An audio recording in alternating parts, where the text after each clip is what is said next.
Chapter 2.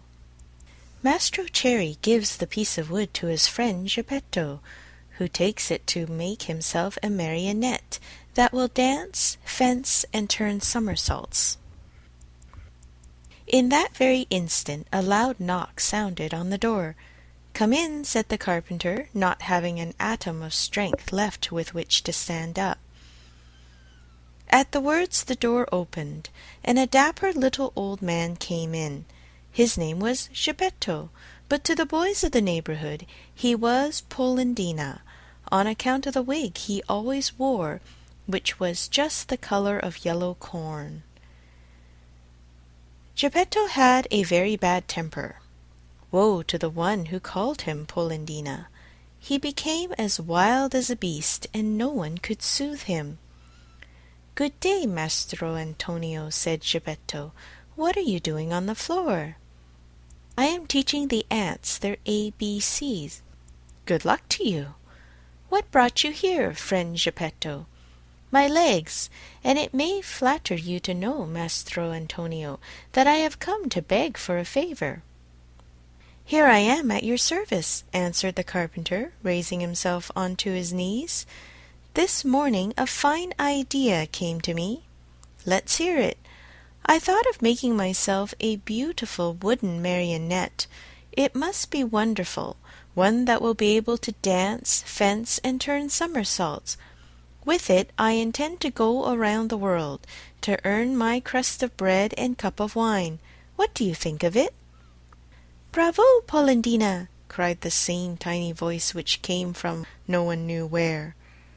On hearing himself called Polendina, Mastro Geppetto turned the color of a red pepper, and facing the carpenter said to him angrily, "Why do you insult me?" "Who is insulting you? You called me Polendina." "I did not." "I suppose you think I did, yet I know it was you." "No, yes, no, yes," and growing angrier each moment, they went from words to blows, and finally began to scratch and bite and slap each other. When the fight was over, Mastro Antonio had Geppetto's yellow wig in his hands, and Geppetto found the carpenter's curly wig in his mouth. "Give me back my wig!" shouted Mastro Antonio in a surly voice. "You return mine, and we'll be friends." The two little old men, each with his own wig back on his own head, shook hands and swore to be friends for the rest of their lives. "Well then, Mastro Geppetto," said the carpenter, to show he bore him no ill will, "what is it you want?" "I want a piece of wood to make a marionette. Will you give it to me?" Mastro Antonio, very glad indeed, went immediately to his bench to get the piece of wood which had frightened him so much. But as he was about to give it to his friend, with a violent jerk it slipped out of his hands and hit against poor Geppetto's thin legs. "Ah, is this the gentle way, Mastro Antonio, in which you make your gifts? You have made me almost lame. I swear to you I did not do it. It was I, of course. It is the fault of this piece of wood. You're right, but remember you were the one to throw it at my legs." "I did not throw it." "Liar! Geppetto, do not insult me, or I shall call you Polendina." "Idiot! Polendina!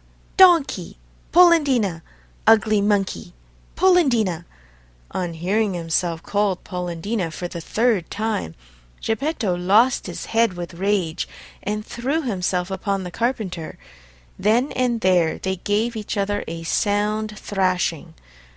After this fight, Mastro Antonio had 2 more scratches on his nose, and Geppetto had 2 buttons missing from his coat. Thus, having settled their accounts, they shook hands and swore to be good friends for the rest of their lives.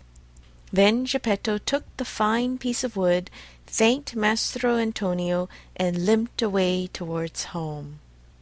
End of chapter 2.